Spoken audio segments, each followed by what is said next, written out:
अस्सलाम वालेकुम। Lecture 2 CMA का स्टार्ट हो गया है जी। कल हमने थोड़ी सी बात ये की थी कि क्या पेपर का पैटर्न होता है, क्या सिलेबस के कंटेंट्स हैं और क्या प्रीवियस नॉलेज हमें चाहिए, क्या पर्पस है हमारा इस सीएमए के टॉपिक का। ठीक है जी। अब बिजनेस की टाइप्स आपने इंट्रो के अंदर भी पढ़ रखी हैं। ठीक है। 3 तरह के बिजनेसेस होते हैं। ट्रेडिंग बिजनेस, जिसका काम ऑर्गेनाइजेशन कह लें, बिजनेस कह लें। ठीक है। 3 तरह की ऑर्गेनाइजेशंस होती हैं, टाइप्स ऑफ ऑर्गेनाइजेशन। ये भी ज़रा जल्दी से देख लें। 2 तरह की ऑर्गेनाइजेशंस आपको यहाँ पे मिलती हैं, जिनकी अकाउंटिंग आप कॉस्ट अकाउंटिंग में कर रहे होते हैं। तीसरी भी पता होनी चाहिए, कभी आ भी सकता है उसको कुछ सवाल। ठीक है। तो 3 तरह की ऑर्गेनाइजेशंस हैं। Trading organisation. ट्रेडिंग ऑर्गेनाइजेशन क्या करती हैं जी? रेडीमेड चीज़ें खरीदती हैं, यानी फिनिश गुड्स खरीदेंगी और सप्लायर से उनको खरीद के कस्टमर को जो है वो बेच देंगी, दरम्यान में अपना मार्जिन रख लेंगे। यानी चीज़ों को बनाने का जो वक्त है वो ये नहीं डालते, खुद को बनी बनाई चीज़ें खरीदते हैं और उनको बेच देते हैं। तो रेडीमेड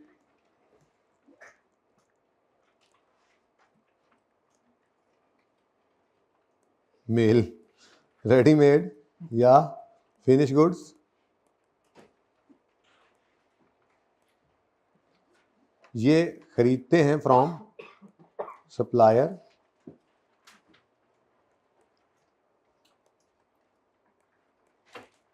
और बेच देते हैं टू कस्टमर।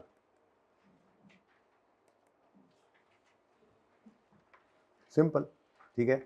ये आपके सवालों के अंदर हुआ करेंगे। ठीक है। इनके सवाल हुआ करेंगे, बनी बनाई चीज़ खरीदी, और उसको कुछ टॉपिक्स के अंदर ही आएंगे।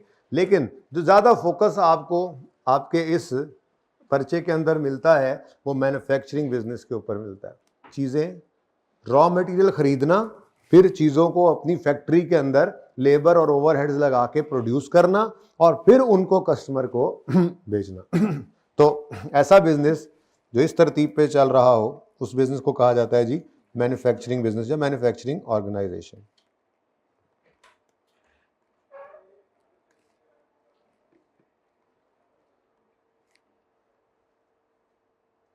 और स्लो आओ, और स्लो आओ, नहीं तुम और स्लो हो जाओ थोड़ा सा।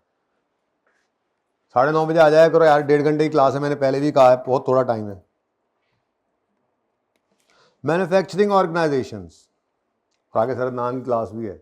बस इस बार ये थोड़ी सी सहूलत है कि 10 मिनट का है, 10 मिनट है ना फासला, 15। ओ यस, फिर तो 5 मिनट आओगे पक्के रोज मेरे हैं। 10 मिनट काफ़ी है दरमियान में। और कभी कभी नागुजीर वजूहात की बिना पर, नामसाइद हालात को सामने रखते हुए 10 मिनट भी ले लिया करूँगा कभी कभी कभी कभी कभी हैं। नहीं 15 मिनट, 5 मिनट तो होने चाहिए। यहाँ से निकलना है, दूसरी क्लास में जाना है, कोई साथ वाले के साथ 1-2 बातें करनी है, थोड़ा फ्रेश होना है। तो इसलिए आप कल आए थे? अच्छा, आपको पहले भी मेरे से पढ़ा हुआ है, कोई वाकफियत है? नहीं, मैं बच्चों को कहा करता हूँ कि मजाक मेरी तरफ से आने दिया करो, स्टेज ड्रामा नहीं बनाना। मैंने कहा बता दूं ताकि हंसेंगे, हंसेंगे, खेलेंगे, पढ़ेंगे भी सही। ठीक है। और 1 वे। ठीक है। जुगते नहीं करनी मुझे। हाँ, मैं आपको स्टूडेंट समझता हूँ। अच्छा, नहीं असल में मैं इसलिए कह रहा हूँ कि मैं कर लूंगा थोड़ी बहुत हल्की आंच पे, लेकिन आप नहीं करना, वरना फिर वो बन जाता है ना, वो स्टेज ड्रामा बन जाता है ना, जब क्लास नहीं रहती फिर। ठीक है। तो चले, माशाल्लाह, वैसे तो मुझे पता है आप बड़े फनकार लोग हैं। तो मैन्युफैक्चरिंग ऑर्गेनाइजेशंस क्या करती हैं जी? रॉ मटेरियल परचेज करती हैं, ठीक है जी, और उसको कन्वर्ट करती हैं फिनिश गुड्स में। फिनिश गुड्स आर प्रोड्यूस्ड, और फिर ये फिनिश गुड्स जो हैं ये सेल की जाती हैं कस्टमर को। ठीक है जी। तो इसके ऊपर ही फोकस है हमारे इस परिचय का। ठीक है। बहरहाल चूंकि टाइप्स पढ़ा रहा हूं तो एक टाइप ऑर्गेनाइजेशन की और भी होती है, और वो होती हैं सर्विस ऑर्गेनाइजेशंस, जिसमें सर्विसेज प्रोवाइड की जाती हैं अगेंस्ट रेवेन्यू। हर जगह ORG ORG और इधर भी ORG लिखें, ठीक है। तो रेंडरिंग ऑफ सर्विसेज होती है यहाँ पर, सर्विसेज टू कस्टमर, ठीक है जी।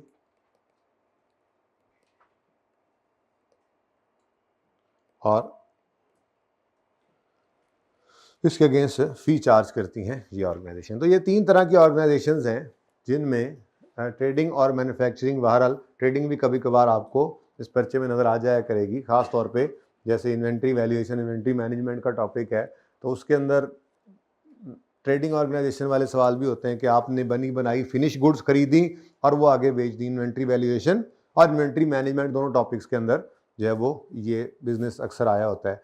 और मैन्युफैक्चरिंग भी होता है कि आपने रॉ मटेरियल खरीदा और फिर उसको प्रोड्यूस करके आगे बेचा, ठीक है ना। तो बहरहाल ये 3 तरह की ऑर्गेनाइजेशंस हैं, ठीक है।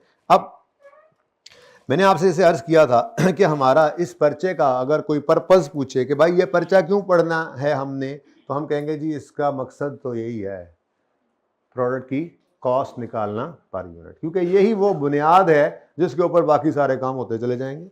हमारे पास प्रोडक्ट की कॉस्ट होगी तो उसकी बेस पर ही हम सेल प्राइस निकालेंगे ना। सेल प्राइस ऐसे थोड़ा ही है कि रात को सोए सुबह उठ के जो ख्याल में आया वो सेल प्राइस रख दी, फिर तो कर लिया बिजनेस हमने। हमें अपनी कॉस्ट का पता होना चाहिए कि हम जो बिजनेस कर रहे हैं हमारा एक यूनिट कितने में बनता है और फिर हमारा कितने खर्चे हैं और भी इसके अलावा। ये तो प्रोडक्ट कॉस्ट है ना। आज मैं दोनों कॉस्ट पढ़ाता हूँ आपको, वही पढ़ानी है, प्रोडक्ट कॉस्ट और पीरियड कॉस्ट, ठीक है। प्रोडक्ट कॉस्ट और पीरियड कॉस्ट ये क्लासिफिकेशन एक है, और एक क्लासिफिकेशन है जिसको हम कहते हैं फिक्स्ड और वेरिएबल, वो कल कराऊंगा। दोनों ही बहुत इंपॉर्टेंट हैं। बेसिक्स मैंने कल अर्ज किया था बच्चों से कि बहुत से भी ज़्यादा इंपॉर्टेंट हैं, इनको बहुत ध्यान से आपने करना है। ये जो चलो ठीक है बच्चे कह रहे हैं कल तो आपने कुछ पढ़ाया नहीं, चलो माना मैंने कुछ नहीं पढ़ाया, वो बहरहाल आपके लिए ज़रूरी था पता होना कि क्या चीज़ हमने पढ़नी है, कैसे पढ़नी है, क्या क्या होना है, क्या नहीं होना। भाई हाइब्रिड वाला कौन कौन यहाँ बैठा है ज़रा बता दें। कल से उधर ही बैठ जाना, बच्चे हो गए हैं पूरे अब, ठीक है। अब आज अच्छा नहीं लगता आपको, उठाना मुनासिब नहीं लगता। अच्छा जी, तो वो भी ज़रूरी बातें थी, लेकिन ये जो अब आज से बात शुरू हुई है 5 दिन में पूरी हो, 6 दिन में पूरी हो, जब तक पूरी नहीं होगी आगे नहीं जा रहे हम, ठीक है। असूल यही है कि जब तक किसी टॉपिक का जूस नहीं निकलेगा हम आगे नहीं जाएंगे, कोई जल्दी नहीं है हमें। हम अपने पूरे टाइम को यूटिलाइज करेंगे, टाइम हमने बस ज़ाया नहीं करना। बाकी अल्हम्दुलिल्लाह आप देखें ना, आपने कितनी कुर्बानी आपसे करवा ली, तो बस यही काफ़ी है कुर्बानी जो आपने कर ली। आप टाइम से आगे ज़रा पर्चा दे के अगले दिन बच्चे आए बैठे थे, तो आपने कम में कुछ लोग हैं जो कल छुट्टी करके आए हैं, वरना बच्चे कल मौजूद थे सारे यहाँ पे। एनीवेज आज अल्हम्दुलिल्लाह रही सही कसर भी निकल गई है। तो ये जो बेसिक्स हैं ये बहुत से ज़्यादा इंपॉर्टेंट हैं, पूरा फोकस इन पे रखना है। आप आखिरी लेक्चर तक इसमें पड़ी हुई चीज़ों से जान नहीं छुड़ा सकते। आप खुद देख लीजिएगा, अगर एंड का इंतज़ार करना है आपकी मर्जी है, और अगर मेरी बात पे एतबार करना है तो फिर अभी से इसको मान लें। मेरी बात पे एतबार कर लेंगे तो फ़ायदा हो जाएगा, जो एंड का इंतज़ार करके चेक करेंगे खुद, तो फिर उस पर जब वक्त पे जाएंगे तो वहाँ पे पछताए क्या होत जब चिड़ियाँ चुग गई खोत, नहीं होता। अच्छा अच्छा अच्छा जी, तो बात क्या हो रही थी कि हमने क्या निकालना है, प्रोडक्ट की कॉस्ट। तो यही कॉस्ट क्लासिफिकेशन तो आपको सिखानी है, ठीक है। तो कॉस्ट की क्लासिफिकेशन 2 तरह की बहुत इंपॉर्टेंट जो हमने पढ़नी है, उनमें पहली कॉस्ट की क्लासिफिकेशन जो है वो आपकी पीरियड कॉस्ट और प्रोडक्ट कॉस्ट, ठीक है। तो कॉस्ट क्लासिफिकेशन हम पढ़ रहे हैं। तो पहली क्लासिफिकेशन कॉस्ट की, कॉस्ट क्लासिफिकेशन नंबर 1, मैं जो आपको पहली कॉस्ट क्लासिफिकेशन पढ़ा रहा हूं, ठीक है। वो क्या है, कॉस्ट 2 तरह की होती हैं। मैन्युफैक्चरिंग बिजनेस की बात करूंगा, ट्रेडिंग बिजनेस आसान होता है वो बाद में बता दूंगा, ठीक है। तो मैन्युफैक्चरिंग बिजनेस में 2 तरह की कॉस्ट इनकर हो रही होती हैं। एक होती है प्रोडक्ट कॉस्ट,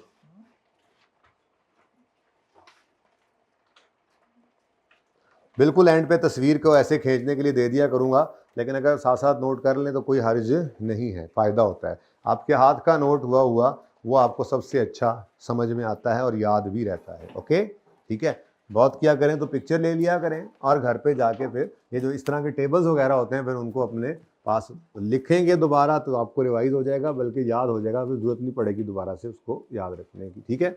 तो product cost in manufacturing business,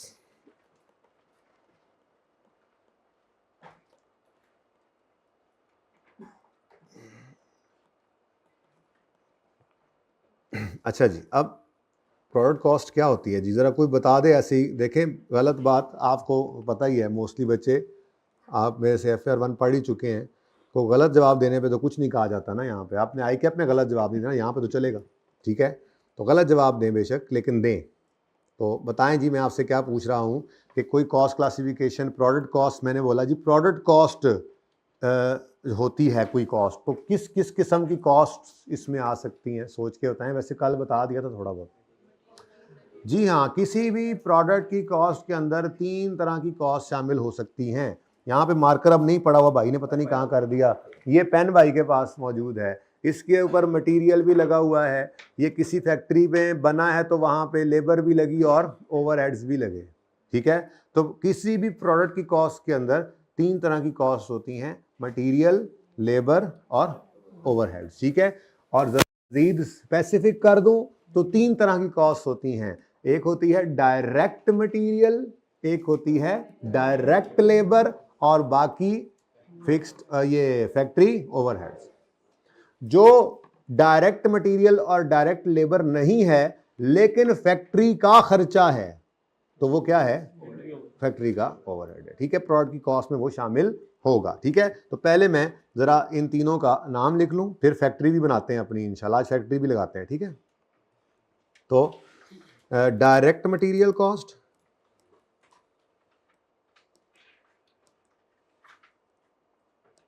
दूसरी क्या बोली मैंने, डायरेक्ट लेबर कॉस्ट, और तीसरी कॉस्ट प्रोडक्ट कॉस्ट के अंदर होती है जी FOH की कॉस्ट, ठीक है जी, फैक्ट्री ओवरहेड्स की कॉस्ट। फैक्ट्री ओवरहेड लिख दूं, FOH लिख दूं, FOH लिख दूं सिर्फ, FOH कॉस्ट, ठीक है जी। अच्छा,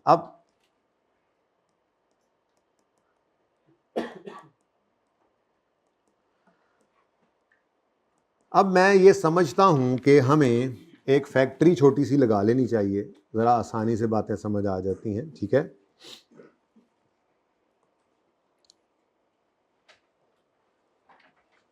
ले जी, ये हमारी फैक्ट्री है,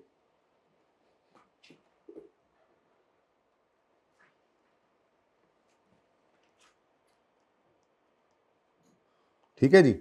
और हमने ना अपनी फैक्ट्री के साथ ही अपने बाकी सारे मामलात भी रखे हुए हैं। यहीं पे हमने अपना हेड ऑफिस बनाया हुआ है जिसके अंदर एडमिन वाले हैं, अकाउंट्स वाले आप हजरात भी हैं, ख़वातीनों हजरात जो भी होंगे, ठीक है। यहीं पर ही हमने अपने HR वालों को रखा हुआ है, R&D वालों को रखा हुआ है। HR डिपार्टमेंट यहाँ पे ही है हमारा, R&D डिपार्टमेंट यहाँ पे ही है, साइंसदान यहीं पे बिठाए हुए हैं, ठीक है जी। यहीं पर हमने अपना शोरूम भी लगाया हुआ है, तो सेल्स डिपार्टमेंट भी हमारा यहीं पे है, ठीक है। तो एडमिन, अकाउंट्स, HR, सेल्स, ये सब के सब यहीं पे, ठीक है जी। तो ये होता है इस तरह से, एक ही जगह पे आपने सारा कुछ रखा होता है। फैक्ट्री, उसके आगे ही आपको उनका सेल्स शोरूम भी नज़र आ रहा है, वहीं पे उनके आपको दफ्तर भी नज़र आ रहे हैं, कहीं अलग से ये नहीं कि हेड ऑफिस अलग जगह पे फैक्ट्री अलग पे। तो ये ज़रा मैंने करीब ही रख लिया, ठीक है। अब डायरेक्ट, मैं मिसाल के तौर पे हम यहाँ पे गाड़ियाँ बनाते हैं, ठीक है जी, चाहे आप वो प्लास्टिक वाली छोटी गाड़ियाँ समझ लें या बड़ी समझ लें, आपकी मर्ज़ी है। तो गाड़ियाँ हम बनाते हैं, ठीक है। अब गाड़ियाँ बनाने के लिए हमें रॉ मटेरियल चाहिए होगा। गाड़ी के ऊपर आपको पता है उस पर कोई स्टील लगेगा, उस पर रबर लगेगा, उस पर जो है वो और बहुत सारे मटेरियल डिफरेंट तरह के लगेंगे, ठीक है। टायर लगने हैं, उसके शीशे लगने हैं, उसके पेंट होने हैं, बाद में उस पर लाइटें लगनी हैं, तो बेताशा किस्म के उसके ऊपर जो है वो मटेरियल लगेंगे। तो सबसे पहली चीज़ आपको रॉ मटेरियल चाहिए। तो फैक्ट्री की 4 दीवारी के अंदर ही आपका रॉ मटेरियल का स्टोर होता है, वेयर हाउस होता है, ठीक है। तो रॉ मटेरियल का वेयर हाउस है जिसके अंदर ये शीटें पड़ी हैं, टायर शायर पड़े हुए हैं और शीशे वीशे पड़े हुए हैं, ऐसे सामान ज़रा पड़ा हुआ है, ठीक है। ये सारे का सारा सामान जो है ये आपका फैक्ट्री की 4 दीवारी में ही है, ठीक है। और ये इसने सही से नहीं शक्ल बनाई इसकी, मैं फिर ट्राई करता हूँ, उसने बना दी, ठीक है जी। तो ये क्या है, ये रॉ मटेरियल का वेयर हाउस है। तो भाई फैक्ट्री में ही होता है ना रॉ मटेरियल का warehouse. Where is the warehouse, here is the warehouse, ठीक है। अब ऐसे ही इसी फैक्ट्री के अंदर और भी बहुत सारे खर्चे होंगे। अब रॉ मटेरियल के वेयर हाउस के अंदर तो जो रॉ मटेरियल खरीदा है वो सारे का सारा इसी के अंदर ही पड़ा होगा, ठीक है। तो क्या वो सारे का सारा रॉ मटेरियल फैक्ट्री का खर्चा बन जाएगा? नहीं। जो डायरेक्ट मटेरियल कंज्यूम हो जाएगा या इनडायरेक्ट रॉ मटेरियल जो कंज्यूम हो जाएगा वो कंज्यूम्ड रॉ मटेरियल एक्सपेंस बनता है, बाकी तो कहाँ पे पड़ा होता है? इन्वेंट्री के अंदर। ठीक है। अच्छा, बहरहाल डायरेक्ट मटेरियल की डेफिनेशन क्या है वो इंशाल्लाह मैं आपको सिखा देता हूँ। फिलहाल ज़रा ये कॉस्ट क्लासिफिकेशन ध्यान से पढ़ तो लेना, ठीक है। अभी आराम सुकून से इसको मैं पढ़ा देता हूँ, पहले समझाऊंगा फिर पढ़ा दूंगा, नोट्स के अंदर लिखा हुआ। तो डायरेक्ट मटेरियल, सादा बात, वो मटेरियल है जो डायरेक्टली एट्रीब्यूटेबल होता है in full to a cost unit. मतलब जैसे मिसाल के तौर पे ये टेबल जो है, ये बेंच जो आपके सामने नज़र आ रहा है, इस बेंच को अगर आप देखें तो इस बेंच के ऊपर लकड़ी लगी हुई है, इस बेंच के नीचे ये स्टील के पाए लगे हुए हैं, ठीक है। इस बेंच के ऊपर ये फोम की गद्दियां हैं और ये पोशिश हुई हुई है। अब कुछ ऐसी चीज़ें हैं इस बेंच में जो इस तरह से लगी हुई हैं लेकिन नज़र भी नहीं आ रही, जैसे कि ग्लू होगी, जैसे कि कुछ पेच होंगे और ऐसे कुछ छोटी मोटी जो वेल्डिंग का मटेरियल, वो जो उसके अंदर वो जो क्या होती है, वो वेल्डिंग वाली वो तार सी होती है, वो तार नहीं होती, कुछ और कहते हैं उसको, रॉड कहते हैं मेरे ख्याल से, ठीक है। तो वो लगा हुआ होगा। तो बहुत सारा मटेरियल इसमें ऐसा भी है जो या तो क्लियरली नज़र नहीं आ रहा, या नज़र आ भी रहा है तो इतना इनसिग्निफिकेंट है कि हम ये नहीं इंटरेस्टेड, इसमें नहीं इंटरेस्टेड होते कि यार कितना इस एक बेंच पे लगा हुआ है। लेकिन कुछ मटेरियल ऐसा है जो आपको नज़र आ रहा है। यानी आसान अल्फाज के अंदर अगर समझाऊं ना, तो डायरेक्ट मटेरियल वो मटेरियल है जो इस बेंच की शक्ल बनाने में इस्तेमाल हुआ। इस बेंच की शक्ल किससे नज़र आ रही है? इस लकड़ी के फट्टे से। क्लियरली बताया जा सकता है कि इस बेंच के ऊपर लेट्स से 10 फुट का ये लकड़ी का फट्टा लगा है और 1 फुट का इतना रेट है, तो आप सुकून से बता सकते हैं एक बेंच के ऊपर इतने रुपए की लकड़ी लगी।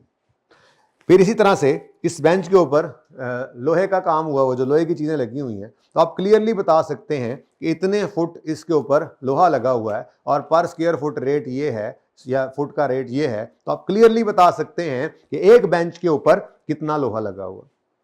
डायरेक्ट मटेरियल आप क्लियरली बता सकते हैं कि इस एक बेंच के इस गद्दी के ऊपर कितना ये कपड़ा लगा हुआ, कि जी 20 मीटर कपड़ा इस एक बेंच के ऊपर लगा हुआ है, 1 मीटर 100 रुपए का, तो 20 × 100, तो क्लियरली बता सकते हैं आप कि एक बेंच पर कितना कपड़ा लगा। सही है? ये बात समझ आ रही है? अच्छा, दूसरी तरफ इस बेंच में जब ये बेंच आया होगा तो इसकी लकड़ी शायद इस तरह से इतनी प्लेन नहीं होगी, लोहा इस तरह से इतना प्लेन नहीं होगा, तो उन्होंने क्या किया होगा, तो इसके ऊपर प्रोसेस किया होगा। लेट से आसान अल्फाज समझाता हूँ, वो एक सैंड पेपर होता है, रेगमार है जी, उससे इन्होंने रगड़ के इसको सही किया। अब इस एक टेबल के ऊपर हो सकता है 10 रेगमार लगे हों और इस साथ वाला बेंच, ये तो छोटा होगा, तो थोड़ा सा इसी साइज के बेंच के ऊपर उसके ऊपर शायद जो है वो 8 लगे हों, मिसाल के तौर पे हो सकता है ना। इसके अंदर ज़्यादा मेहनत करनी पड़ी हो, ये ज़्यादा खुदरा हो और वो ज़्यादा प्लेन मिल गया हो। लकड़ी है ना, किसी जगह से कैसी, किसी जगह से कैसी, लोहे के अंदर फिनिशिंग कहीं पे कुछ थोड़ी ऊपर नीचे हो जाती है। तो हो सकता है हम क्लियरली बता ही ना सकें कि एक टेबल बनाने में कितना ग्लू लगा या कितना रेगमार लगा, या हो सकता और कितने कितने के कील लगे, या हो सकता है ये बता तो सकते हो लेकिन इतनी मिनिमम कॉस्ट हो कि हम इसमें इंटरेस्टेड ना हो, कि हम ये भी निकाल रहे हो बैठे कि जी एक बेंच पे 10 रुपए के कील लगते हैं। भाई यहां पे हजारों की बातें हो रही हैं जी, 15,000 का इस पे लकड़ी लग गई, इस पे 20,000 का कपड़ा लग गया, इस पे 25,000 का लोहा लग गया, इस पे 5 रुपए के कील लग गया। कहते हैं यार रहने दो बस, ठीक है। तो ये 2-3 निशानियां मैंने बताई हैं। डायरेक्ट मटेरियल वो है जिसको आप क्लियरली बता सको कि एक यूनिट पर कितना लगा है, या जिससे उस प्रोडक्ट की शक्ल बनती हुई नजर आ रही है आपको, ठीक है, वो क्या है? Direct material. अब जो डायरेक्ट मटेरियल नहीं है लेकिन है तो फैक्ट्री के अंदर ही लगा हुआ इसके ऊपर, तो वो भी इसकी प्रोडक्ट की कॉस्ट का पार्ट ही बनना है, लड़ाई की जरूरत नहीं है। बस फर्क ये है कि वो डायरेक्ट मटेरियल नहीं होगा, वो फैक्ट्री ओवरहेड का हिस्सा बन के प्रोडक्ट की कॉस्ट का पार्ट बन जाएगा। क्योंकि प्रोडक्ट की कॉस्ट के अंदर आपको क्या बताया है जी, 3 तरह की चीजें होती हैं, डायरेक्ट मटेरियल, डायरेक्ट लेबर और अच्छा, डायरेक्ट लेबर क्या है? अब इसी से बता दो डायरेक्ट लेबर क्या है। ये देखो जी, डायरेक्ट लेबर क्या है कि यहां पर आपका ये प्लांट लगा हुआ है, ठीक है जी, और इसमें डिफरेंट डिपार्टमेंट्स होते हैं ना जी, ये डिपार्टमेंट, एक डिपार्टमेंट ये आ गया, एक डिपार्टमेंट ये आ गया, लेट्स से ये असेंबलिंग डिपार्टमेंट है, यहाँ पे गाड़ियाँ असेंबल होती हैं, ठीक है, अभी पूरी असेंबल नहीं, एक टायर लगा एक रहता है, ठीक है। और यहाँ पे लेट्स से अब फिनिशिंग डिपार्टमेंट है, ये फिनिशिंग, यहाँ पे पेंट वगैरह होता है, ठीक है, तो ये फिनिशिंग डिपार्टमेंट है, यहाँ पे शायद जो है वो फिनिशिंग होती है, ठीक है, फिनिशिंग होती है यहाँ पे। अब यहाँ पर आपके पास ये भाई साहब बैठे हैं, एक ये भाई साहब भी बैठे हुए हैं, ठीक है जी। एक गाड़ी को ये पेंट करते हैं 10 घंटे में दोनों, और एक बंदा 1 घंटे के लेट से 500 रुपये लेता है। तो आप क्लियरली बता सकते हैं कि एक गाड़ी पर पेंट करने वाली लेबर के कितने घंटे लगे, और पर आवर रेट हो तो आप क्लियरली बता सकते हैं कि एक गाड़ी पर लेबर की कितनी कॉस्ट आई, बिल्कुल बता सकते हैं। हर डिपार्टमेंट के एम्प्लॉय का डायरेक्ट कॉस्ट आप निकाल सकते हैं जो आपको डायरेक्टली इन्वॉल्व नजर आएगा प्रोडक्शन के अंदर। सॉरी, टेबल पे वापस आते हैं, मैं किधर चला गया, टेबल की मिसाल ली थी ना आपके सामने, तो ये टेबल है, तो आप क्लियरली बता सकते हैं कि इस पर कारपेंटर ने काम किया, एक वेल्डर ने काम किया। एक कारपेंटर इस एक फट्टे को तैयार करने के ऊपर जो है वो 2 घंटे लगाता है और वो फी घंटा 1500 रुपये लेता है, तो इस एक फट्टे को तैयार करने का खर्चा कितना आ गया डायरेक्ट लेबर का, 3000। फिर जो वेल्डर है वो 1000 रुपए के हिसाब से इस पे 1 घंटा लगाता है, तो 1000 वो आ गया, ये भी डायरेक्ट है, ठीक है। तो ये क्या है, डायरेक्ट लेबर। क्या है ये, आप क्लियरली बता सकते हैं एक बेंच बनाने में कितनी लेबर कॉस्ट इनकर हुई, एक गाड़ी बनाने में कितनी कॉस्ट इनकर हुई, बंदा मौजूद होगा, उससे इतने घंटे लगते हैं और 1 घंटे को इतने पैसे लेता है, ठीक है। अब ये सारी बातों को एक साइड पर रखें और ये जामनू सा एक भाई देखें, ये भाईजान सुपरवाइजर है, ये सुपरवाइजर इधर भी जा रहा है, ये इधर भी जा रहा है, ये इधर से भी घूम के आ रहा है, तो किसी के पास थोड़ी देर रुक रहा है, किसी के पास ज्यादा देर रुक रहा है, तो क्लियरली हम ये बता नहीं सकते कि पेंट डिपार्टमेंट के अंदर इस सुपरवाइजर का कितना टाइम लगा, फिनिशिंग में कितना लगा, असेंबलिंग में कितना लगा, ये कटिंग डिपार्टमेंट में कितना लगा, क्लियरली हम बता नहीं सकते। ये आपको ज़्यादा इंटरेस्ट भी नहीं है हमें कि क्या एक एक यूनिट के ऊपर एक बंदा सुपरवाइजर के साथ इसलिए रख लें तनख्वाह के ऊपर कि वो सिर्फ ये देखे कि कौन से डिपार्टमेंट में किस गाड़ी के पास ये कितनी देर खड़ा हुआ, ताकि उस गाड़ी को उसकी एग्जैक्ट वो वाली कॉस्ट चार्ज करें। ये जी ये जो गाड़ी बन रही थी ना, उसके वो एक दोस्त उसका बना रहा था, उसके पास उसने खड़े होकर 15 मिनट गप भी लगाई और गाड़ी भी देखी, तो यहाँ 15 मिनट खड़ा हुआ, अगली गाड़ी पे 5 मिनट रुका, फिर तो हम यही काम करते रहे। भाई प्रोडक्ट की कॉस्ट में सुपरवाइजर फैक्ट्री के अंदर जो उसकी कॉस्ट जानी चाहिए ना, तो डायरेक्ट लेबर नहीं निकल रही तो खैर है, कोई बात नहीं, कितने गया, डायरेक्ट लेबर नहीं बन पा रहा तो कोई बात नहीं, प्रोडक्ट की कॉस्ट भी बनानी है ना, FOH में डाल दो, ठीक है। तो बात समझ आई, डायरेक्ट लेबर जो डायरेक्टली, भाई क्या यार बात हो रही है, आप निकल ही जाओ एजाज, चले जाओ इनके साथ, चले जाओ इनके साथ, भाईजान ले जाओ एजाज को साथ, ले जाओ। तीसरी बार आ रहे हो आप, डिस्टर्ब कर दिया मुझे। रीस्टार्ट करना पड़ेगा, किक मारो मोटरसाइकिल को, तुमने क्या लगा गुस्से से मैंने पाँव मारा है। अच्छा जी, कहाँ था मैं, हाँ, क्लियरली आप बता सकते हो कि एक प्रोडक्ट के ऊपर कितने लेबर कॉस्ट लगी, वो डायरेक्ट लेबर है।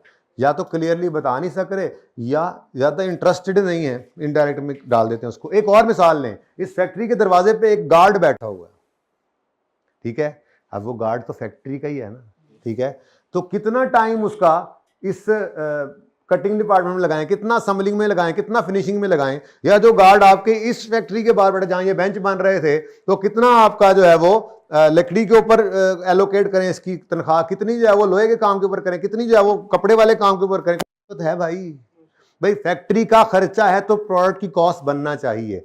अगर directly attributable in full to a cost unit है, डायरेक्टली आप बता सकते हैं कितना लगा, ठीक है, या एक मेजर कॉस्ट है जिसकी वजह से उसकी शक्ल बनती नजर आ रही है, तो उसको डायरेक्ट कॉस्ट कह दें, डायरेक्ट लेबर, डायरेक्ट मटेरियल कह दें। और जो नहीं क्लियरली आप बता सकते कितना लगा, या जो एक बड़ी छोटी सी नॉमिनल सी कॉस्ट होती है, छोटी छोटी कॉस्ट होती है, तो उनको आप इनडायरेक्ट मटेरियल, इनडायरेक्ट लेबर कह दें। और इनडायरेक्ट मटेरियल, इनडायरेक्ट लेबर भी फैक्ट्री से बाहर नहीं जाते हैं, इसी फैक्ट्री की चार दीवारी का खर्चा ही है, तो इसको कहां पे डाल देंगे आप, FOH में, ठीक है। तो साबित ये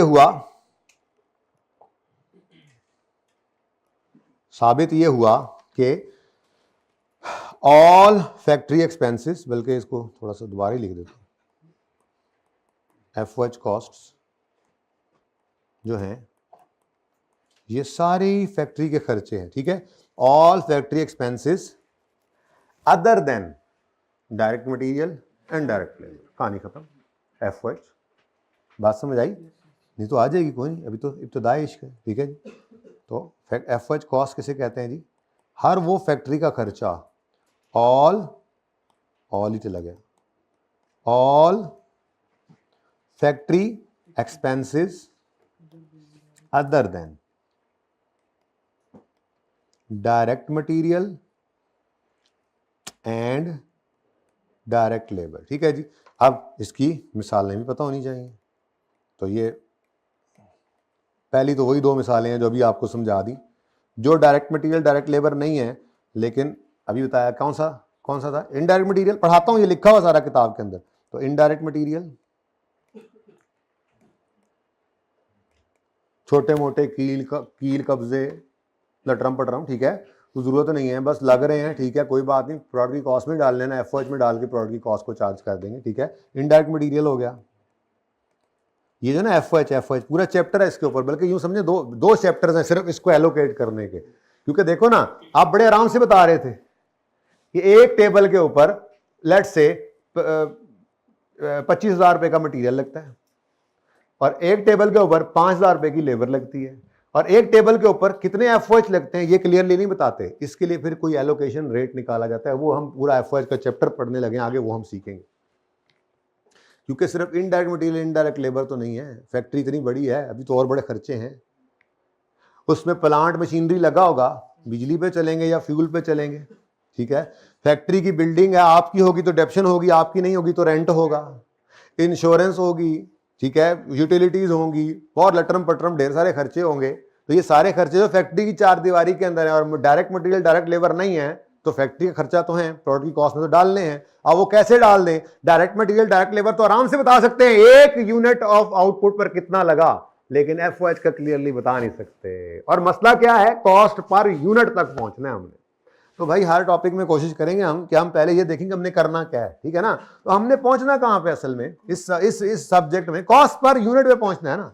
तो डायरेक्ट मटेरियल तो आराम से बता सकते हैं, कितने आराम से हमने बता लिया था कि 20 मीटर कपड़ा लगता है, हर मीटर 1000 रुपए का है, तो 20,000 का कपड़ा लग जाएगा। क्लियर?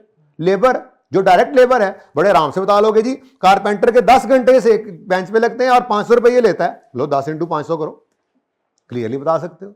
लेकिन FOH क्लियरली बता नहीं सकते, बट प्रोडक्ट की कॉस्ट का पार्ट तो बनाना है, तो उसके लिए फिर इसको भी पर यूनिट निकालने के लिए इसके ऊपर तो 2 चैप्टर्स हैं, एक ओवरहेड की कॉस्टिंग का चैप्टर है और एक ABC कॉस्टिंग कहलाता है। ये दोनों इकट्ठे पढ़ते हैं हम, ये पढ़ेंगे वहां पे जाके एलोकेशन का तरीका क्या है। लेकिन फिलहाल तो जाग के सुन लो, आखिरी बार फिर सो जाना, मैं क्या लगता है सोने दूंगा तुम्हें। लेकिन फिलहाल तो अभी आपको बेसिक्स के अंदर ये भी रेट निकला हुआ मिला करेगा। जैसे वो यूं बता दिया करेगा, जैसे मैंने ये बताया ना, ऐसे ही बता देगा एक बेंच के ऊपर ओवरहेड्स लेट से जो है वो 1500 रुपए के ओवरहेड, एक बेंच बने 15,000 रुपए के उस पर ओवरहेड्स लग जाते हैं, तो फिर आप ओवरहेड की कॉस्ट जो है उसमें ऐड कर देंगे सिंपली। लेकिन ये कैसे निकलता है 15,000, इसके ऊपर भी पूरा एक समंदर है जिसमें डूब के हम 8-10 दिन ईद से पहले निकल आएंगे इस समंदर में से इंशाल्लाह, ठीक है ना।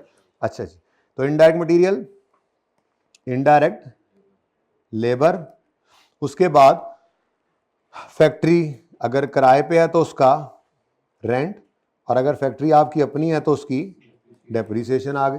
फिर इलेक्ट्रिसिटी होगी, फ्यूल होगा, मैं यूटिलिटीज लिख दूं, utilities, insurance and so on. ये तो एक कोई एग्जॉस्टिव लिस्ट इसकी बन नहीं सकती। ये फैक्ट्री है, इसके अंदर कोई भी खर्चा हो रहा है, अगर वो डायरेक्ट मटेरियल डायरेक्ट लेबर नहीं है लेकिन फैक्ट्री का खर्चा है, तो वो क्या है? FOH। उसके अंदर अभी हमने बात की सुपरवाइजर की सैलरी, फैक्ट्री के मैनेजर की सैलरी, गार्ड की सैलरी, ये क्या है? इनडायरेक्ट लेबर है। ऐसे ही depreciation of plant and machinery, depreciation of warehouse building, अगर ये अपने हैं तो, रेंट पे है तो इनका रेंटल, सब क्या है? FOH, ठीक है। तो 3 तरह की कॉस्ट हमें नजर आई प्रोडक्ट की कॉस्ट में। मैन्युफैक्चरिंग बिजनेस हो तो प्रोडक्ट की कॉस्ट में 3 तरह की कॉस्ट हो सकती हैं, डायरेक्ट मटेरियल, डायरेक्ट लेबर और FOH, ठीक है। इसको पढ़ाता हूं, बल्कि पढ़ आप घर से भी लेंगे, बताऊंगा कहां पे लिखा हुआ है, लेकिन समझ आ गई मोटी मोटी बात, ठीक है। डायरेक्ट मटेरियल वो जो क्लियरली हम बता सकें कि एक यूनिट ऑफ आउटपुट पर कितना लगता है। डायरेक्ट लेबर वो जो क्लियरली हम बता सकें एक यूनिट ऑफ आउटपुट पर कितनी इनकर होती है। लेकिन एफओएच वो जो डायरेक्टली हम नहीं बता सकते, या इतनी कोई छोटी चीजें होती हैं कि हम डायरेक्टली निकालने में उसके इंटरेस्टेड ही नहीं होते, हम एफओएच का पार्ट बनाते हैं और वहां से प्रोडक्ट की कॉस्ट का पार्ट बना लेते हैं। ठीक है, इसका मतलब ये हुआ अगर मैं फॉर्मेट बनाऊं इसका, जो कि इंशाल्लाह वैसे मैन्युफैक्चरिंग अकाउंट आप इंट्रो में बनाकर आए हैं। इंट्रो में आपने पढ़ा होगा मैन्युफैक्चरिंग, किसी को याद है? इंट्रो पढ़ के ताज़ा ताज़ा कौन से आ रहे हैं बच्चे जिन्होंने कैफ में अभी कोई पेपर नहीं दिया, वो हाथ खड़ा करें। कम ही होंगे असल में मेरे वाले बच्चे, यानी कि जो टाइम टेबल के अंदर होता है ना, पार्ट 2 वाले ही होते हैं। पार्ट 1 वालों के जो है वो क्लैश होता है, मेरा टैक्स का टाइम होता है ना इस तरह से।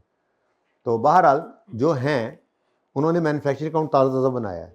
अच्छा तुम लोग बता तो दो, मैन्युफैक्चरिंग अकाउंट तो बनाया होगा ना? 6 महीने पहले तो इंट्रो पढ़ा ही था, पीआरसी नहीं पढ़ा, चॉइस पे छोड़ा था वो। शर्म आनी चाहिए तुम्हें। किसने चॉइस पे छोड़ा था?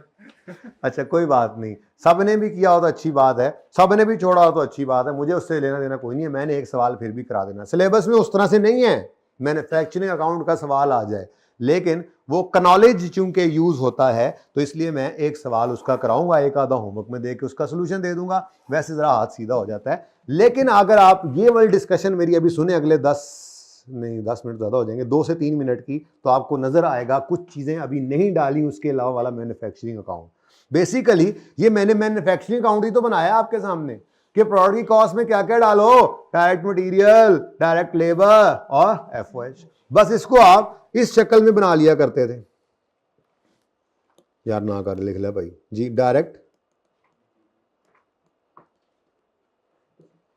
डायरेक्ट मटेरियल कंज्यूम्ड होता है, ठीक है, डायरेक्ट मटेरियल कॉस्ट ही लिख लो, डायरेक्ट मटेरियल डीएम कॉस्ट ना लिख दो, DM cost, direct material cost let's 125 रुपये, फिर डायरेक्ट लेबर कॉस्ट लेट से 75 रुपीज़। एक डायरेक्ट एक्सपेंस भी होता है जो कि शायद ही किसी सवाल में आए, नहीं आता, डायरेक्ट एक्सपेंस नॉर्मली नहीं आता, बहरहाल अगर लिखा होगा तो वो भी आपने यहीं पर ही ऐड कर देना है। तो ये दोनों मिलकर बनते हैं प्राइम कॉस्ट। क्या है ये? तो 200 रुपये क्या होगी जी हमारी प्राइम कॉस्ट। और इस प्राइम कॉस्ट और डायरेक्ट कॉस्ट, अगर कोई डायरेक्ट एक्सपेंस हो, डायरेक्ट मटेरियल डायरेक्ट लेबर के अलावा डायरेक्ट एक्सपेंस की मिसाल कोई दे लें, अगर कोई दे दे मुझे, बताएं जी कोई मिसाल, कोई तो दस दो। और कुछ तो कभी सुना हो कहीं से, कुछ तो गलत बता दो कुछ। डायरेक्ट कहते क्या पूछ रहे हैं? डायरेक्ट मटेरियल की एग्जांपल दी आपको, डायरेक्ट लेबर की एग्जांपल दी, डायरेक्ट एक्सपेंस भी कोई हो सकता है, कोई एग्जांपल कहीं इससे छोड़ो, कहीं और ऐसे आसपास दे दो। एफओएच में आ जाएगा अगर वो यूज हो रहा है प्रोडक्शन के अंदर, जैसे डेप्रिसिएशन है। अच्छा इसको छोड़ो, एक और मिसाल, यही तो मैं कह रहा हूं कि बहुत मुश्किल है जी। वो एफओएच है ना जी, एक्स एफओएच है, रॉयल्टी मैंने बोला एफओएच है, और एफओएच है। किसकी ट्रांसपोर्टेशन वैसे बाय द वे, किसकी? प्रोडक्ट, क्या प्रोडक्ट की मशीनरी जो लेकर आए वो तो प्रोडक्ट की कॉस्ट में ऐड हुई और डेप्शन में आ गई एफओएच। वो सेलिंग एक्सपेंस है, वो तो प्रोडक्ट की कॉस्ट ही नहीं है। और कैरेज कौन सा? इन मटेरियल पे लगा, डायरेक्ट मटेरियल की कॉस्ट है, एफओएच ही नहीं है। और वेजेस डायरेक्ट लेबर है। और तो यही मैं बोल रहा था कि बहुत मुश्किल है डायरेक्ट एक्सपेंस का आना, यही दो ही आते हैं, डायरेक्ट मटेरियल, डायरेक्ट लेबर, और बाकी सारे कहां चले जाते हैं। लेकिन फिर भी मैं आपको कोशिश करता हूं कि मैं डायरेक्ट एक्सपेंस की, डायरेक्ट कॉस्ट की एग्जांपल दूं। आपने अक्सर कभी देखा हो, इतवार का दिन आप सो रहे हो और किसी नई सोसाइटी में आपका घर हो, या पुरानी में भी हो, कोई घर नया आसपास बन रहा हो टूट के, तो सुबह सुबह आपकी आंख खुले और डर डर डर डर डर की आवाज आ रही हो, आप खिड़की से झांक कर देखें तो आपको नजर आए साथ वालों का छत डल रहा है, लेंटर पे आ रहा है जी। तो उस लेंटर को ढलते हुए अगर आप देखें तो उसके अंदर कुछ चीज़ें इस्तेमाल हो रही थी जो उससे पहले आपने उस घर के सामने कभी नहीं देखी थी, ठीक है। उसके ऊपर वो खंबा सा लगा होता है, लिफ्ट सी लगाई होती है उन्होंने, ठीक है ना, वो लिफ्ट से वो सामान उसमें डालते हैं, वो सामान बंदे भी उसी से ऊपर जा रहे होते हैं। खैर सामान उसमें, वो मिसाला, वो एक वो गोल सा होता है, उसमें मिसाला तैयार हो रहा होता है, उससे मिसाला वो रेडी में डालते हैं, वो उस लिफ्ट में डालते हैं, उससे वो तो वो एक डीजल का एक पीटर इंजन लगा होता है, वो चलाते हैं, वो ऊपर जाता है, वहां से उसको उठाते हैं, आगे रेडियो के ऊपर लेकर जाते हैं। ढेर सारे लोग भी आए होते हैं उस दिन, ठीक है, और ये सारे काम उससे पहले वहां नहीं हो रहे थे। तो आप कहते चलो यार हम नींद तो खराब होगी, जाकर तमाशी देखता हूँ। वहां पे जाते हैं तो वहां पे वो ठेकेदार खड़ा होता है जो हर रोज आया होता था पहले। आप उसे कहते हैं कि ये सारा सेटअप आपका अपना है? वो कहते हैं नहीं, यहाँ पे लोग बैठे हुए हैं, तो ये पूरा जो है ना इन सेटअप जो है, जो इस पीसीसी को डालने के लिए, लंटर को डालने के लिए इस्तेमाल होता है, उन्होंने रखा होता है, ये किराए पे देते हैं। ये लोग भी मिलाकर, ये लोग और ये इक्विपमेंट सारे मिलाकर आज का दिन का मैंने इनको 50,000 रुपया टोटल देना है, ये पूरी छत डाल के देंगे। अब डायरेक्ट मटेरियल हाउस का आप बता सकते हैं, घर पे जो डायरेक्ट मटेरियल लगता है बता सकते हैं? एड्डी सोचने की गल तो नहीं है, भाएं इट्टां बजरी सीमेंट रेत सरिया डायरेक्ट मटेरियल तो है, ठीक है। अच्छा, डायरेक्ट लेबर आप बता सकते हैं? बिल्कुल बिल्कुल, जो मिस्त्री जो मजदूर उस पर लगे हुए इनको जो आप मजदूरी दे रहे हैं डे एंड में, डायरेक्ट लेबर।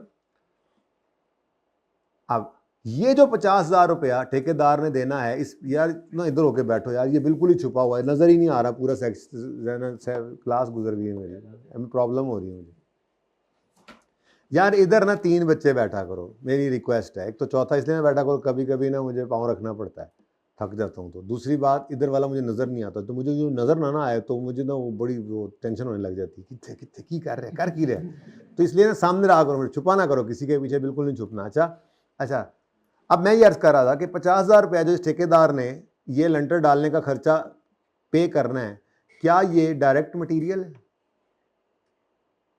ये भी इतनी सोचने की बात नहीं है। नहीं। क्या ये डायरेक्ट लेबर है? नहीं। तो फिर एफओएच में डाल दे। नहीं, क्लियरली बता सकती हैं एक घर के ऊपर 50,000 रुपए का खर्चा क्या आना है इस लेंटर का। तो ये डायरेक्ट मटेरियल नहीं है, डायरेक्ट लेबर नहीं है, लेकिन एफओएच भी नहीं है। ये क्या कहलाएगा? Direct expense. तो जबरदस्ती एग्जांपल दे दी, कहीं यूज हो जाए, कहीं लफ्ज लिखा हो, परेशान ना होना, वैसे आता नहीं है सवाल में, ठीक है सर? वो हमारे लिए डायरेक्ट एक्सपेंस नहीं होगा सर, हम तो उसको नहीं देंगे सर, वो तो ठेकेदार देगा।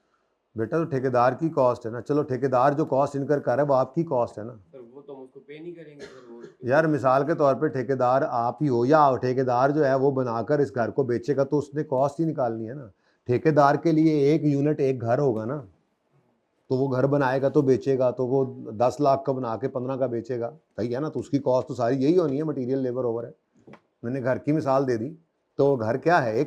एक कॉस्ट यूनिट है, एक यूनिट ऐसा जिसकी कॉस्ट निकालने में आप इंटरेस्टेड होंगे। अगर आप ठेकेदार हैं, कॉन्ट्रैक्टर हैं, घरों को बनाकर बेचते हैं, तो आपके लिए क्या होगा? एक कॉस्ट यूनिट एक घर, उस पर कितना डायरेक्ट मटेरियल लगा, कितना डायरेक्ट लेबर लगा, कितना डायरेक्ट एक्सपेंस लगा, कितने एफओएच लगे, टोटल इतना खर्चा, इतना प्रॉफिट ऐड करो, इतने का लगा दो सेल पे। समझ आई? चलें आगे, पढ़ा भी लैन दिया करो मैनू, गल्लां चला लेना मैनू। उसके बाद ये जनाब एक हो गया डायरेक्ट मटेरियल, दूसरा हो गया डायरेक्ट लेबर, और तीसरा क्या बताया आपको? प्रोडक्ट कॉस्ट के अंदर क्या होता है? एफओएच। तो फैक्ट्री ओवरहेड्स आ गए। अब फैक्ट्री ओवरहेड्स जो हैं, इनके अंदर एक लंबी लिस्ट हो सकती है।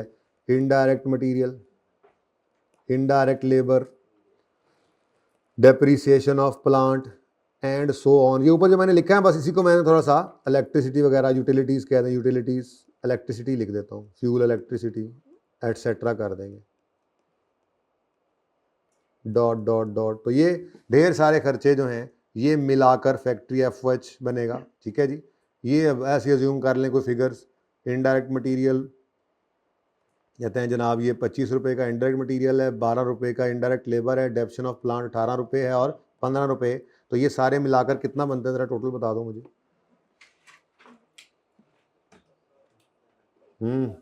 70।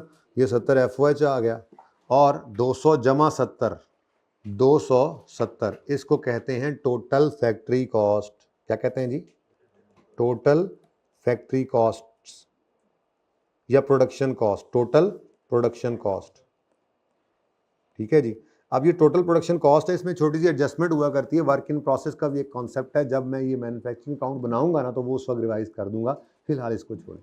फिलहाल सादा सी बात, आप देखें प्रोडक्शन, टोटल प्रोडक्ट कॉस्ट जो है, टोटल प्रोडक्शन की कॉस्ट जो है वो 270 है, और मिसाल के तौर पे मैंने 10 यूनिट बनाए हैं, तो मैं 270 को 10 से डिवाइड करूंगा तो क्या आंसर आएगा? ये 27 रुपये मेरे एक यूनिट की कॉस्ट है, प्रोडक्ट कॉस्ट। तो प्रोडक्ट की कॉस्ट के अंदर क्या शामिल हो गया? हो सकता है ना यहाँ से पर यूनिट निकल आए, वैसे पर यूनिट ही हमने निकालना है।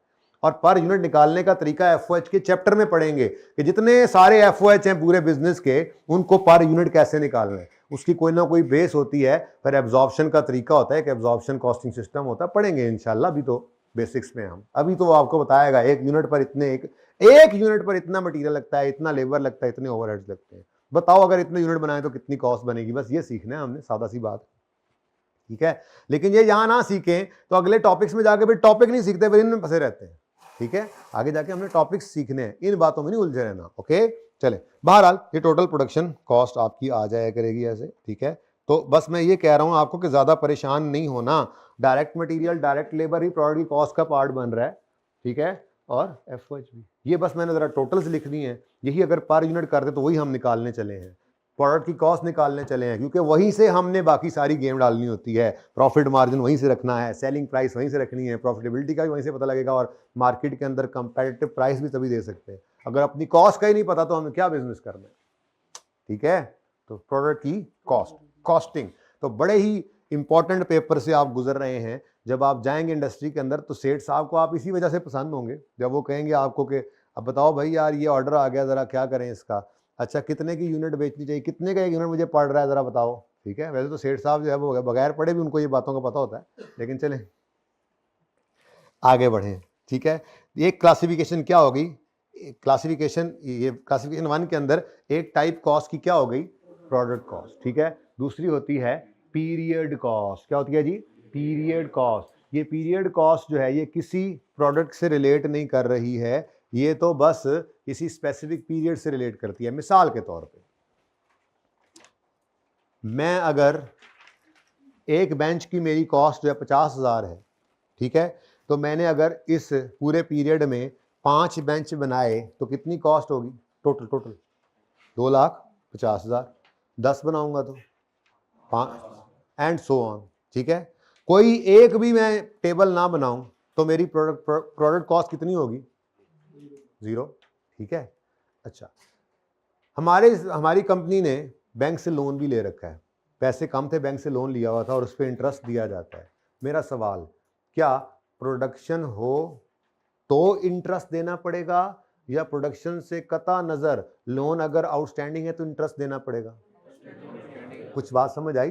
तो जो लोन का इंटरेस्ट है, फाइनेंस कॉस्ट मिसाल के तौर पे, ये फाइनेंस कॉस्ट ऐसी कॉस्ट है जो प्रोडक्शन से कोई उसका सरोकार नहीं है। एक साल अगर आपने लोन लिए रखा तो उस एक साल के अंदर वो इंटरेस्ट उसी एक साल में चार्ज होगा। प्रोडक्ट कॉस्ट और पीरियड कॉस्ट में फर्क क्या, थोड़ी देर में बताता हूँ, मजीद क्लियर करता हूँ। फिलहाल तो मैं जरा एक बस ऐसे नाम लिखने के लिए एक एग्जाम्पल दे दी, ठीक है। तो दूसरी किस्म कौन सी है जी, पीरियड कॉस्ट।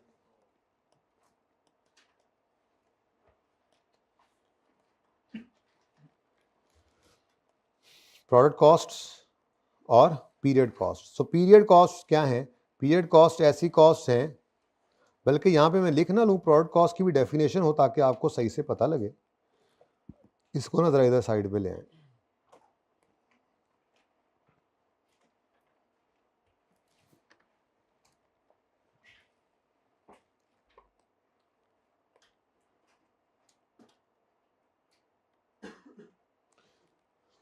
पहले इसको लिखते हैं तो दूसरे की सही समझ आएगी ना, जब जरूरत पड़ी है तो लिख लेते हैं इसको जी। प्रोडक्ट कॉस्ट कहते हैं ऐसी कॉस्ट को जो कि मैन्युफैक्चरिंग ऑफ प्रोडक्ट में फैक्ट्री के अंदर इस्तेमाल हो, जो रिलेट करती हो manufacturing of product in a factory. ये मैं दूसरी लिखवानी थी इसलिए ये लिखवा रहा हूँ, वरना तो काम चल गया था। खैर चलें, क्योंकि डेफिनेशंस आपसे वो पूछता नहीं, बस पता होना चाहिए। लिखी हुई हैं किताब के अंदर, मैंने इस नोट्स के अंदर भी डाली हुई हैं, लेकिन आपसे ये नहीं कहेगा, सुना कभी नहीं कि define product cost and period cost, कभी ऐसा नहीं होता, लेकिन आपको ऐसे पता होना चाहिए, यूज होता है इनका एक्सटेंसिव। फिक्स कॉस्ट डिफाइन करो, वेरिएबल कॉस्ट डिफाइन करो, कभी नहीं होगा, लेकिन पूरे सीएमए के अंदर आपकी हर टॉपिक के अंदर रोला ही यही पड़ा होगा, ये वेरिएबल कॉस्ट है, ये फिक्स कॉस्ट, ये डायरेक्ट है, ये इनडायरेक्ट है, ठीक है ना। तो ये सारी चीजें चलती रहेंगी आपके साथ, ठीक है। Anyways, product cost in manufacturing business are all those costs. आप कहोगे सर हम कैसे इसको फिट करें, कोई बात नहीं बेटा, आप नीचे फिट कर लें, खैर है, लिखना ही है ना, ऐसे तीर लगा के ऊपर लिख लें, कहीं पे भी लिख लें, लिखना हो तो लिखने वाले लिख लेते हैं, ठीक है जी। और all those costs that are incurred in manufacturing a product that are incurred in manufacturing a product in the factory। ये मैंने आपको आसान अल्फाज में, यही लंबी अंग्रेजी को आसान अल्फाज में कैसे बताया था, फैक्ट्री की चार दीवारी का हर खर्चा, फैक्ट्री का हर खर्चा वो क्या है, प्रोडक्ट कॉस्ट। तो वही अंग्रेजी बंदा मारता है तो ऐसे लंबी चौड़ी कहानी आ जाती है, ठीक है। मैन्युफैक्चरिंग का प्रोडक्ट इन द फैक्टरी, ये टैक्ट्री नहीं लिखा हुआ है, फैक्ट्री लिखा हुआ, ठीक है। अब ये डिफाइन कर लिया तो दूसरा समझ में आ ही गया, ठीक है। पीरियड कॉस्ट फिर क्या होगी, ऐसी कॉस्ट जो मैन्युफैक्चरिंग ऑफ प्रोडक्ट के साथ एसोसिएटेड ही नहीं है बल्कि किसी खास पीरियड के साथ एसोसिएटेड है। मसलन आपके एडमिन मैनेजर साहब, उनको आपने मंथली सैलरी देनी है तो देनी ही देनी है, ठीक है। प्रोडक्ट की कॉस्ट के साथ फैक्ट्री में प्रोडक्ट बन रही है नहीं बन रही है उससे कोई सरोकार नहीं है। सेल्स मैनेजर की सेलिंग से वेजेस जो हैं, जो मंथली वेजेस हैं, वो आपकी क्या है, पीरियड कॉस्ट है, मंथ से रिलेट करती हैं। हमने इस भाई को, खलील भाई को हायर किया इस साल में अगस्त में, तो अगस्त सितंबर अक्टूबर नवंबर दिसंबर, ये 5 महीने की इनकी सैलरी इस साल में एक्सपेंस होगी, ठीक है। किसी भी पीरियड से रिलेट करती है। तो period costs are not related, are not associated, यूं कह लें, are not associated with manufacturing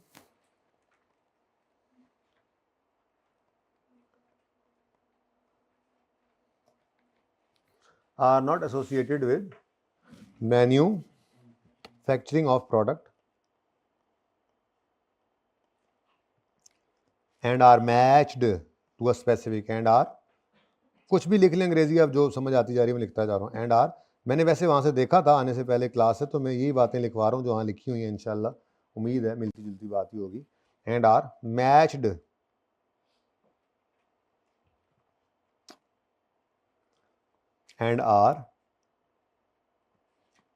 matched छोड़ो against revenue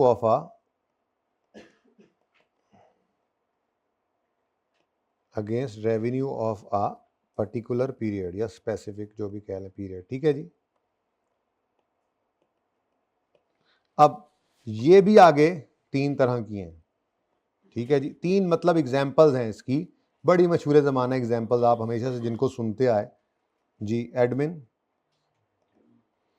admin costs, selling, इनको मार्केटिंग, डिस्ट्रीब्यूशन, जो कई नाम है इसके, ठीक है, कॉस्ट्स आ गए, और फाइनेंस कॉस्ट्स, ठीक है जी। तो ये जनाब आपकी डिस्कशन थी, ख़त्म हुई, जो कि प्रोडक्ट कॉस्ट और पीरियड कॉस्ट, ठीक है जी। तो ये एक पिक्चर में आ रहा है नज़र सारा कुछ। ये बेसिकली मैंने ना इसका प्रोडक्ट कॉस्ट का जो है ना, इसका प्रोडक्ट कॉस्ट का जो है ना ये बताया था, थोड़ा सा फॉर्मेट सा, ठीक है। ये ना हो कि उसको कहीं और मिक्स करते रहो। आपको पता है इस प्रोडक्ट कॉस्ट के अंदर एडजस्टमेंट होती है, वर्किंग प्रोसेस की इंट्रो की बात है, वैसे मैं सिखाऊंगा मैन्युफैक्चरिंग अकाउंट में। तो कॉस्ट ऑफ गुड्स मैन्युफैक्चर्ड निकलती है, फिर फिनिश गुड्स की जब एडजस्टमेंट हो तो कॉस्ट ऑफ सेल निकलती है, वो कॉस्ट ऑफ सेल जाती है पीएनएल में, जीपी निकलता है, और जीपी के बाद जाके फिर ये वाली कॉस्ट आती है, ठीक है ना। ओके,